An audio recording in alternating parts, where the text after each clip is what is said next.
Smanvitam, Sri Chaitanya Prabhu Vande Nityananda Sroditam, Sri Nandanandam Vande Shivadika Charanajaya, Govijana Samayukta, Vrindavanam Manoharam, Sri Gauranganatam, Sri Advaita Chandra, Yara Shiva Sri Gaur Bhaktivinoda. Hare Krishna, Krishna Krishna, Hare Hare, Hare Rama, Ram Ram, Hare Hare.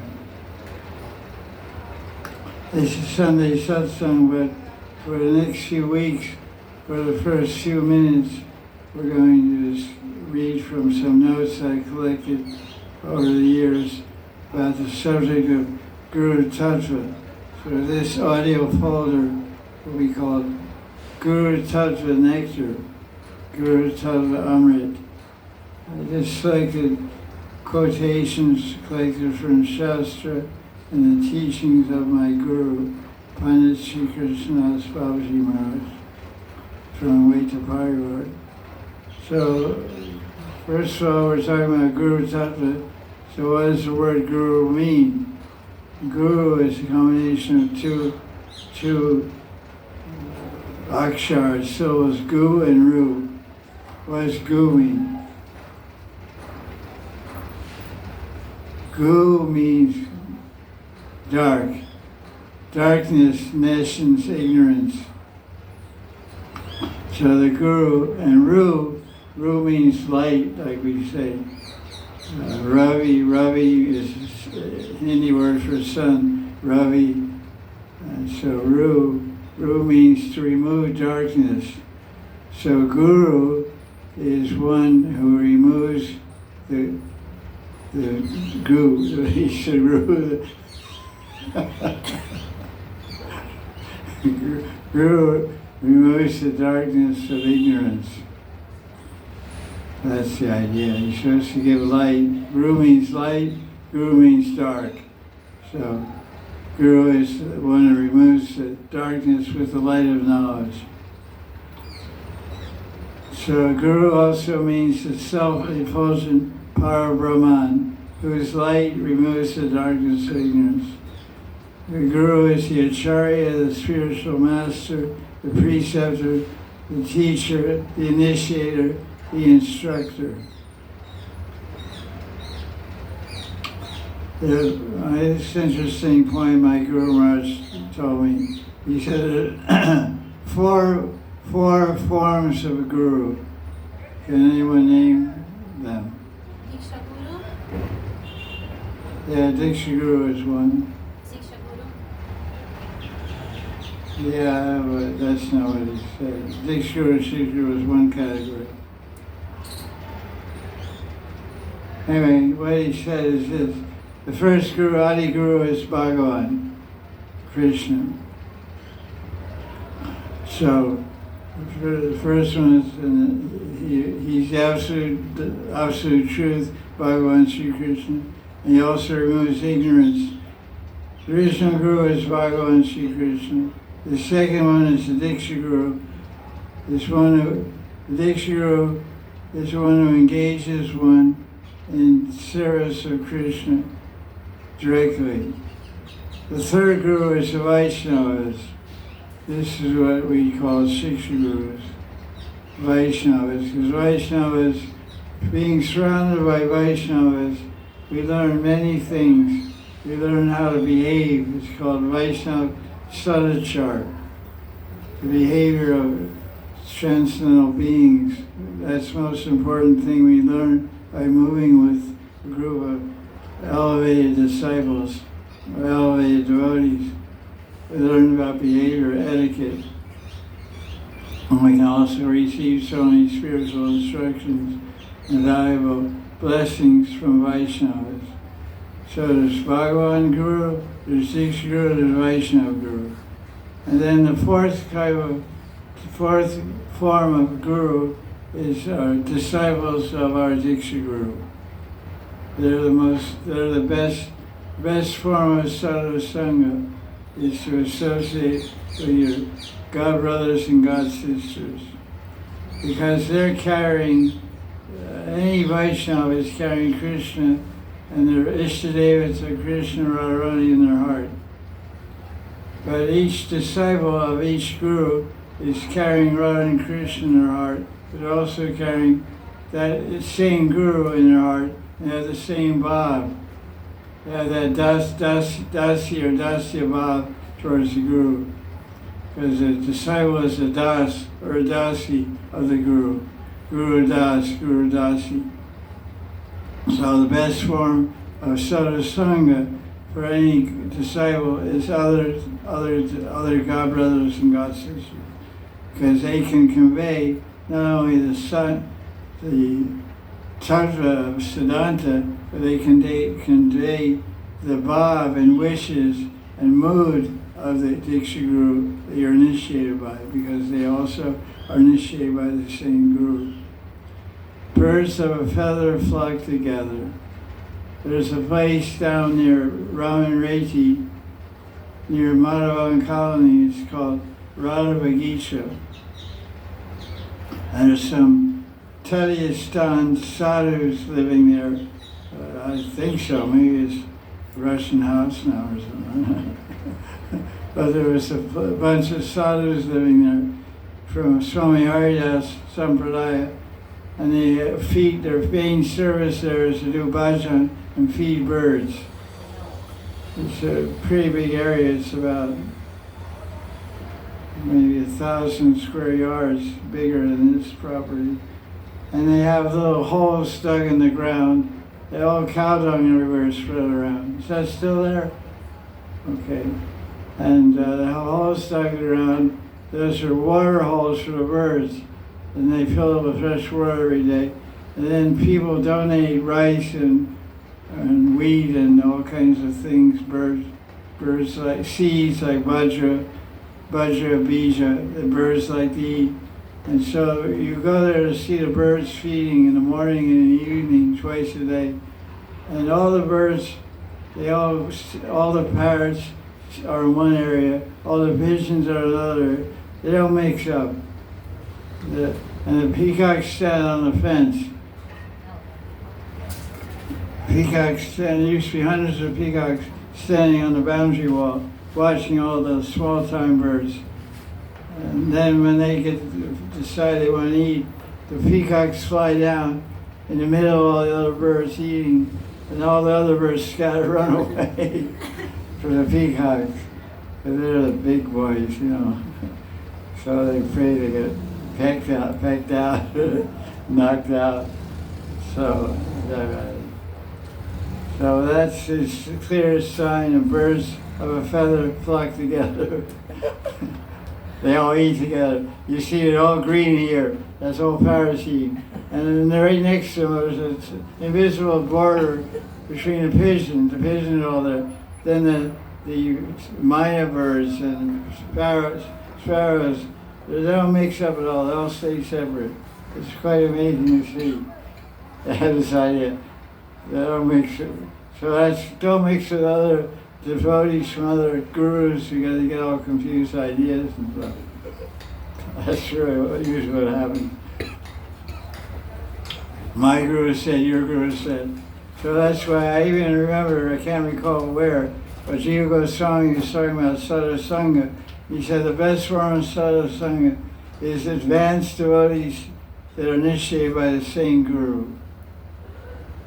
Because any Vaishnava, any Gaudiya Vaishnava in good standing knows the tattva of Siddhanta, and he can tell you about Krishna and answer your question mostly if they're Madhyamadikari or good standing. So that's a bit, sadhusanga anywhere, initiated good Vaishnava can give you valuable teachings and blessings and mercy to advance in bhakti. But they can't give you the bhav of your Diksha Guru. They can't give you the mood, the feeling. Because the mood of the Diksha Guru is coming down through the parampara, through the family line. It's called the family line, parivar. So we're in the way to parivar. Just like, for example, when my Guru Maharaj was leaving this world, the devotees were asking him where we can go for sadhu sangha. So he mentioned Vinod Baba from Varsana, where he lives. His place is called Priyakunj. It's right opposite Pili Pokor. And he said, you can go to him. So we said to him, but he's Nityananda Parivar. He said, yes, but he's my friend. He's my friend for 40 years, or 30 years or something. And he knows my mood, and he's a good friend of Hari Charan, who is also a disciple of the Guru who was speaking. So like that, he gave us advice. So his disciples take shelter of him. He's, of course, a great Vaishnava, Param Vaishnava. We know Baba from Barsana.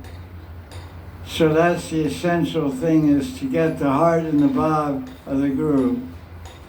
So that will come by associating with God brothers and God sisters. So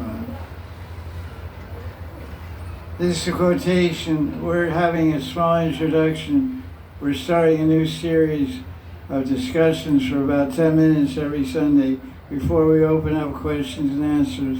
It's a new, starting today. It's called Guru Tattva Nectar.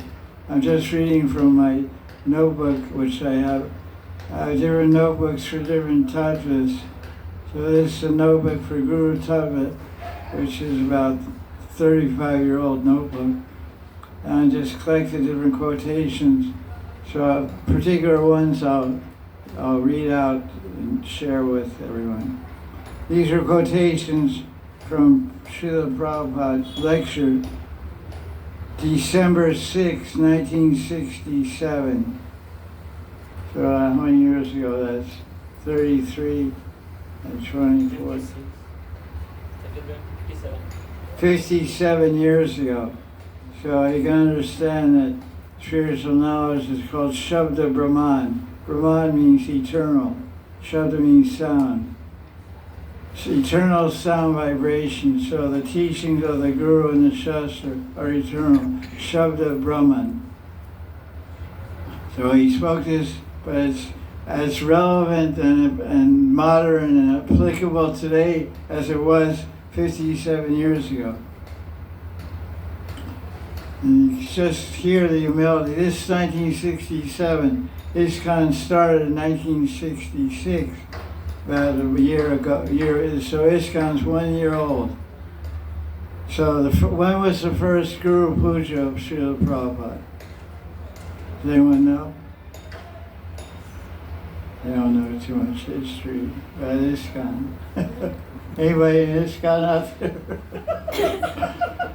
I was in ISKCON for 38 years. I know something about it. At any rate, the first Guru Puja was 8 years after Prabhupada started ISKCON.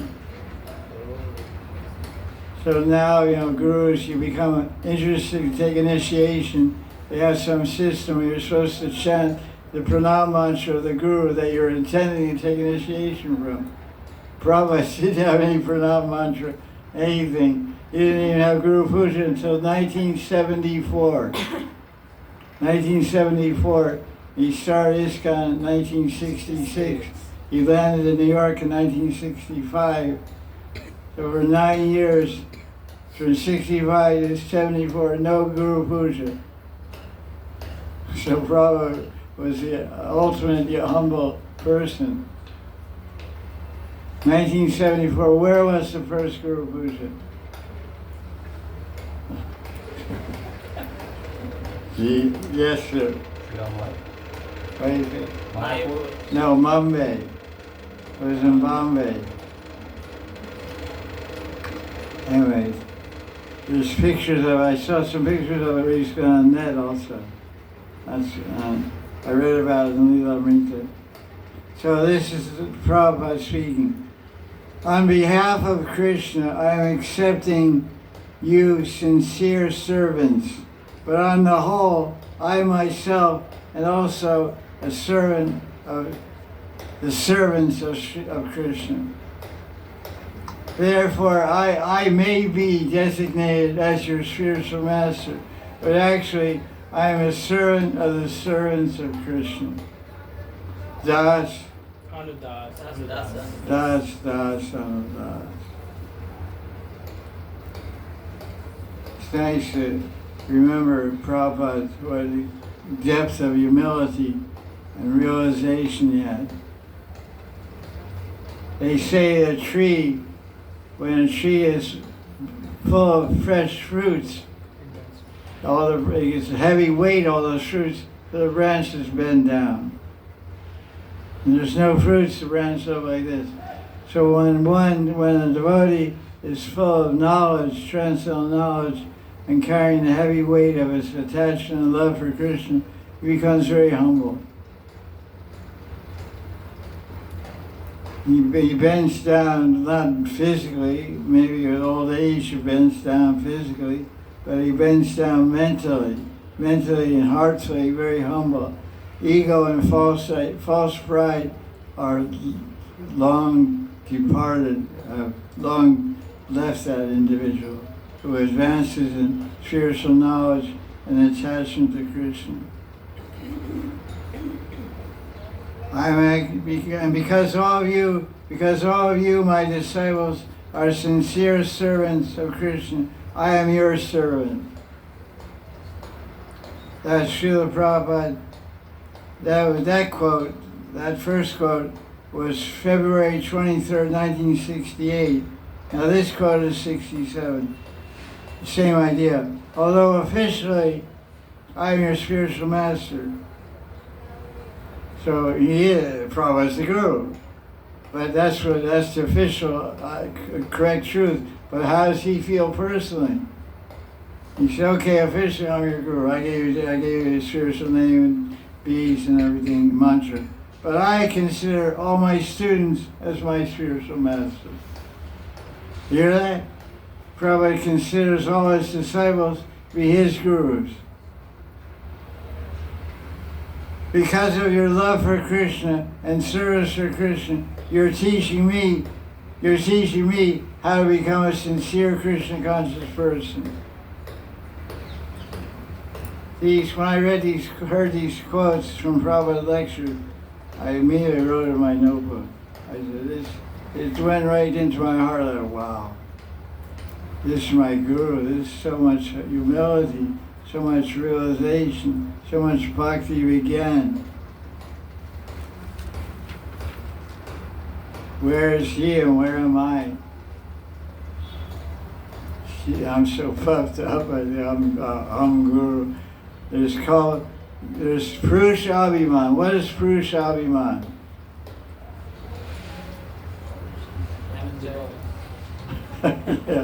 yeah, like that.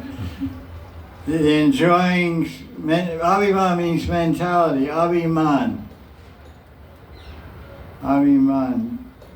Purusha means person. One meaning of Purusha means person. Man and woman means Purusha. It can also mean human race is Purusha. Adi Purusha is Sri Krishna, original person. It can also mean male or men. It also means enjoyer in general. So Purusha Abhiman means have the mentality of being Purusha. There's also something else called Guru Abhiman, which is described in Puranas and Vedic Shastra.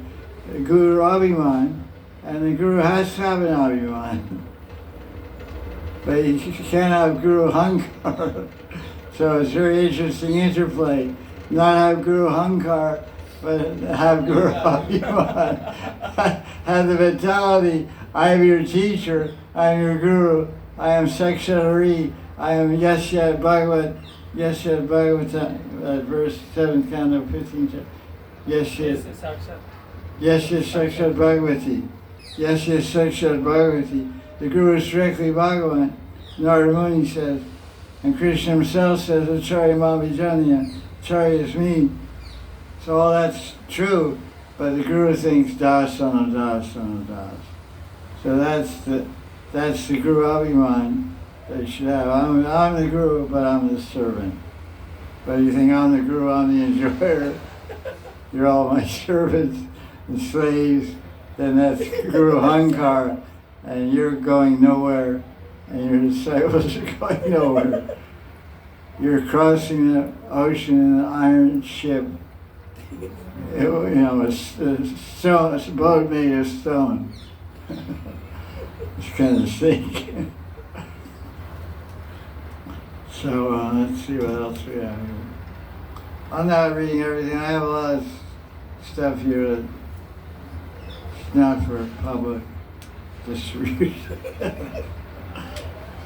Yeah, a lot of private discussion with my guru also. This is nice part here. Seeing, this topic is called Seeing Guru.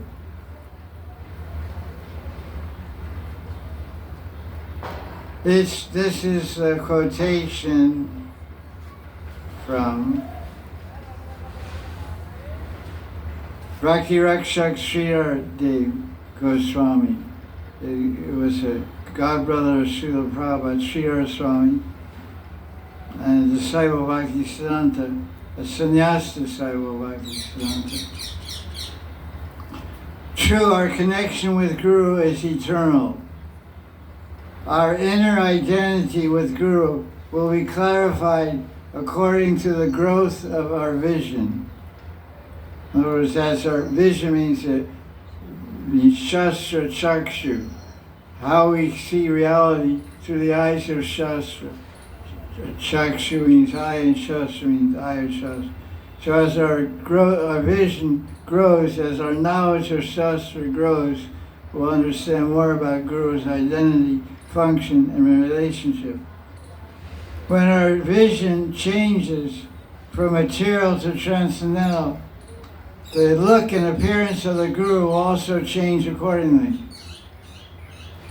For example, a man is sometimes known mostly externally by his uniform. Like someone you may know in your village, he's a policeman. Every time you ever see him, you always see him dressed as a policeman. There's Officer Smith. You always respect him, of course. Hello, Officer Smith. Don't grab me if I can shell. Yeah. So you see, so he's saying like that. You know him externally by his uniform. Then you know him by his body. Then you know him by his mind. And then you know him by his intellect. Yes, first you get to know him. If you know him, you know what he thinks and how he feels. And so he's using this analogy. Externally, first you see the Guru is God. Then you say, hey, he's my friend. He's my Seki, spiritual identity. I'm a Seki, I have a Manjari Swarup. My Guru has a Manjari Swarup. Now he's God, and I'm a slave, I'm a servant, I'm sold out. But there, we're just buddies, He's one day older than me.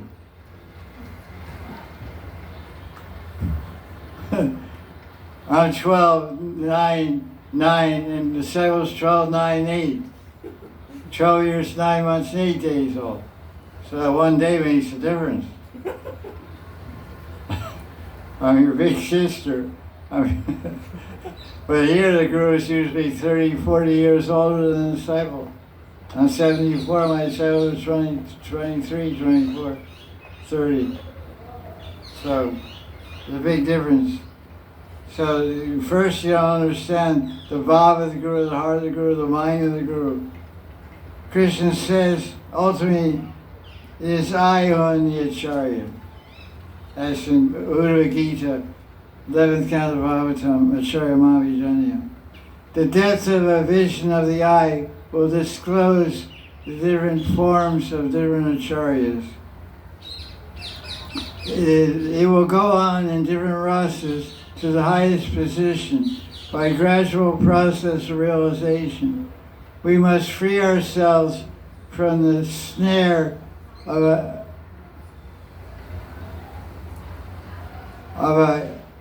identifying with the physical form presented to our senses.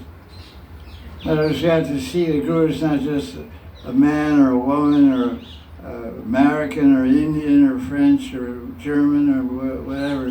We have to go beyond all that.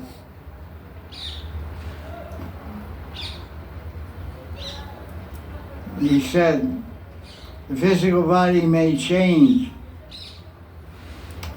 Gandharvas, Devatas, Siddha yogis, they also have their gurus, but they don't have any material body, nor does their guru have a material body. So you know, he's trying to make the point, don't get all bent out of shape about the material body of your guru. Your guru is fat, your guru is thin, your guru is old, your guru is young, your guru is weak, your guru is strong, your guru is sick, your guru is healthy. That's all, it doesn't matter. Because on the higher planets, they don't have physical bodies to see. They have invisible bodies of mind, made of mind and intelligence. It's so hard for us to relate because we have no point of reference. We only know material bodies for millions of years we're in this world. So the gurus there you can't get all hung up about the material body of the guru because he doesn't have one. Oh, the guru's sick. He must not be spiritually advanced. If he's spiritually advanced, he shouldn't get sick. Yeah. The guru wears glasses. The guru is supposed to have perfect vision. The guru is supposed to be perfect. The guru made a mistake. The guru farted. What's this? It's not allowed. That's just material body. But so there, he's making a very nice point. I like it.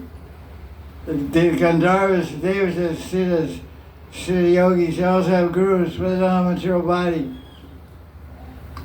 By eliminating the external conception, we should eliminate the external conception of guru. We must enter the internal, and that is important for progressive disciple.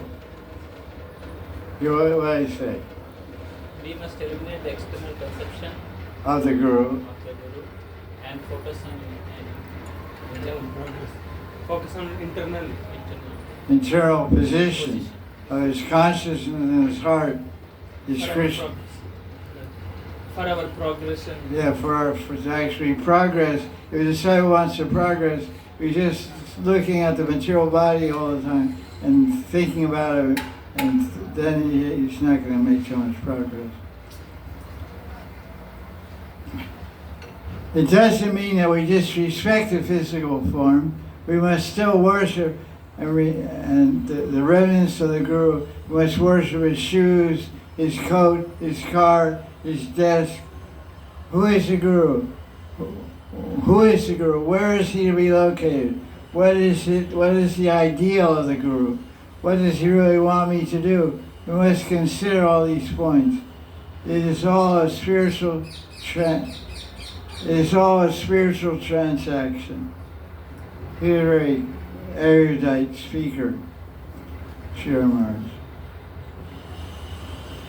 This is the idea of Uttamadhikari. Questions asked. This is also from Sridhar Maharaj, from Gaudiya Math. Should disciples see the Guru as Uttamadhikari? Yes, disciples should see his Guru, or her Guru, to see the Guru, as Uttamadhikari. And even see Guru as a special delegation of Krishna himself, or Krishna's supreme potency. In Madhurya Rati, we ultimately see Guru as a delegate, as a representative, ambassador of Sri Radharani, Rupamandri, etc. Our vision of Guru will vary and progress as we progress in Krishna consciousness. There are three visions of Guru, three ways to see the Guru: primary, middle, and final. Primary, you see the Guru as directly Krishna himself, Sakshatritvena. The second vision of Guru is middle vision. Is that you see Guru as the potency of Krishna. What's that potency called? Kripa Shakti Murti. He's a form of the mercy of God. He's a potency of Krishna, an empowered agent of Krishna. And the final vision of Guru, he's a specific kind of potency of Krishna, according to your inner demand.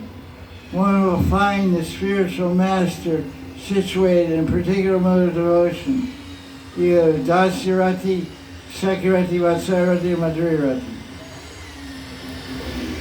Because generally, there's a letter in Prabhupada's letter book, some devotee, the disciple asked him, he said, are all the gurus in our parampara, are they all manjaris in the spiritual world? And Prabhupada's answer there in his letters, he said, practically all the gurus in our parampara are manjaris.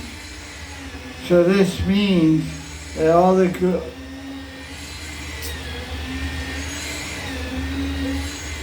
wow, transcendental bliss.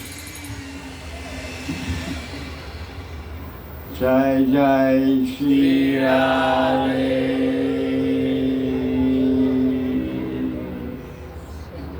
So all the gurus are situated in Madhurati. Madhurati is like the earth. The earth contains what? Form, smell, sound, taste, touch. All five sense objects are contained in earth. This analogy is used. So one is Madhurati, is an amorous, loving mood of service towards Radha and Krishna. Then they can accommodate and inspire any disciple, any of the rasas. It's actually called rati, sthaya rati. Madhurati, amorous love, Vatsaya rati, parental love, Sekirati, friendly love, and Dasyarati, master-servant love. Servitude, love and servitude. So the disciple, so the ultimate, what he called the final vision, disciple will see the Guru as a representative of Yashoda and Nanda Baba. The disciple, if the disciple has interest in Sairati or Vatsayarati, if the disciple is interested in Sekirati, he will see the Guru as a representative of Subal, Sridham and Subal. As the disciple is in Dasya, that's in Sekirati, friendship. If the disciple is in Dasyarati, he will see the Guru as representative of Raktak and Patra. As the disciple is in Madhurati, you will see the Guru as a representative of Rupa Mandri, Tulsi Mandri, which is Rati Mandri, and Radharani. There's one purport, I've never seen it in Goswami books, but there's one purport. Well, you can see this in different ways. But the Prabhupada said, Adi Lila Chaitanya Charitamrita, the Guru is representative of either Nityananda or Srimati Radharani. So we can see that, we can take that to mean that the Guru is representative of Swarup Shakti. Why is the Guru representative of Swarup Shakti? Because Guru places the seed of bhakti in the heart. Brahmanda Brahmatikon Bhagavan Jeev Guru Krishna Prasadi Pai Bhakti Lata Bij. The Bhakti Lata Bij is made of two Shaktis of Krishna, two Shaktis which are part of Swarup Shakti. What are they? Ladni Shakti and Samvid Shakti. Ladni means bliss, love, personified as Radharani, and Samvid Shakti means knowledge, potency, personified as Vasudeva Sri Krishna. So to say the Guru is representative of Radharani and Nityananda, because Nityananda is also Krishna, or Balaram or Bhagavan, so Balaram represents Samvid Shakti, so Nityananda represents Samvid Shakti, and Radharani represents Ladni Shakti. So Prabhupada, in a very interesting way, he says the Guru is representative, actually we can say he's either representative of Nityananda and Radharani, or we can say he's representative of both. He's representing Radharani, representative of Radharani and Nityananda. And Lord Chaitanya also. So there you go.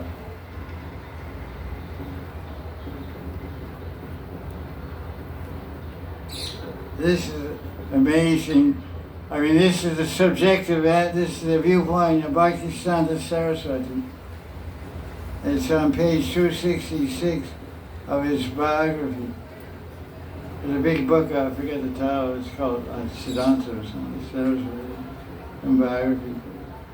This quote from page 266. It's really rustic, that's why I wrote it in my notebook.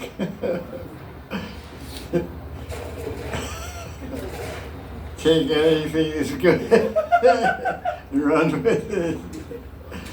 He said, Bhaktisiddhanta Saraswati Thakur, who says he's Varshabhani Daitya Dasi.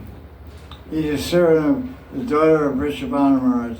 It says the Manjari name of Bhaktisiddhanta is Varshabhani Daitya. Is it right? Anyone knows? Don't know. Anyway, that's what it's in his books. It's written in Varshabhani Daitya Das. Beloved, in other words, Daitya means beloved, Varshabhani means Radharani, the daughter of Vrishabhana. The beloved of Radharani, and the Manjari name of Bhaktisiddhanta Saraswati, according to his own admission, is Varshabhani Devi, Varshabhani Daitya Devi Dasi.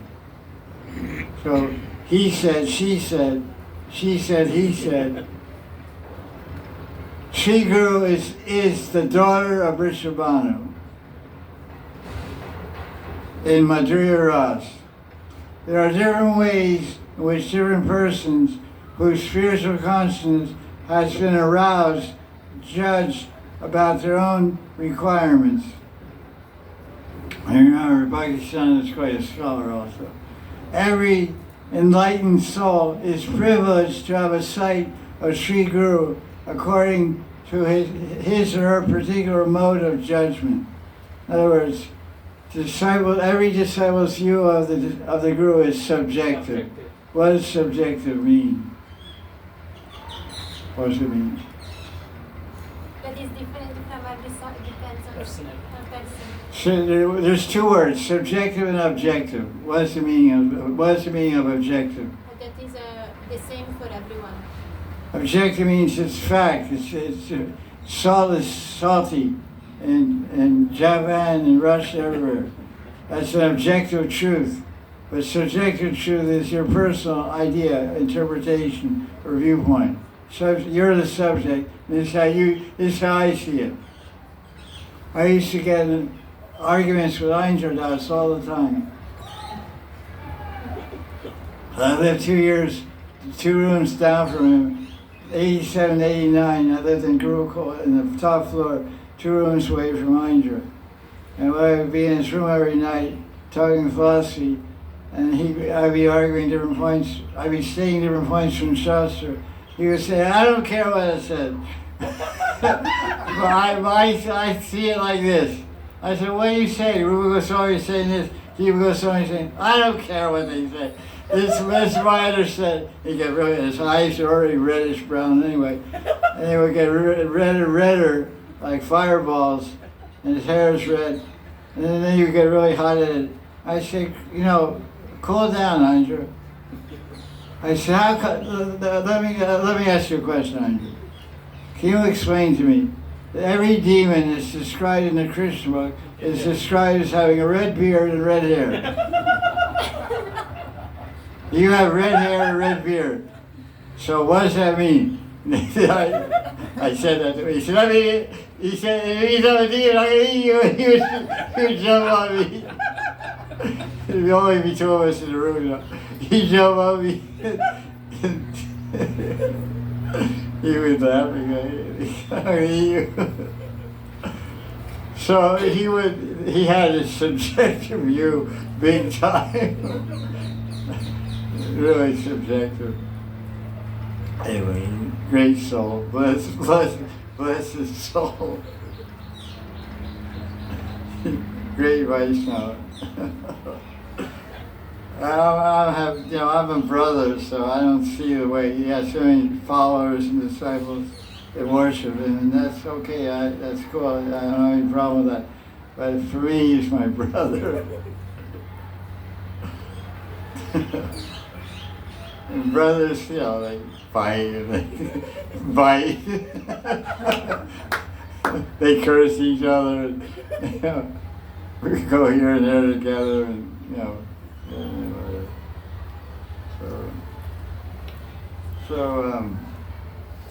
so you know, you see so every disciple will see the Guru subjectively. One disciple will see the Guru as my father, one is my mother, one is my lover. That gets a little problematic.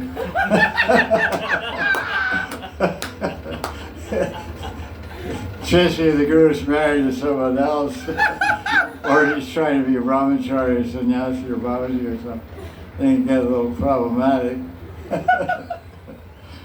Gurus, you know. So this subjective view. Every soul is privileged to have a sight, see the Guru according to subjective view. Sri Guru is that real entity who thus reveals himself through the view of enlightened soul in various ways. Realization by the method of Vatsalya Ras, I already said all this. He reveals himself as Nanda Yashoda to the disciple. To the disciple, and I guess I didn't read this before I gave class, but I had this idea in my head, I said. In Sekiras, the Guru is Sridham and Subal. In Dasarathi is Draktak Patrak. Consideration of all these ashraya as shelters of the Vishai, which means the object, the subject of love, arise in the heart as one progresses in the seva of Sri Guru. They arise spontaneously in the consciousness of fortunate soul on the appearance of the disposition for spiritual service of the divinity. We have no other function than service of Sri Guru. That's a pretty interesting idea. There's no other function than service of Guru.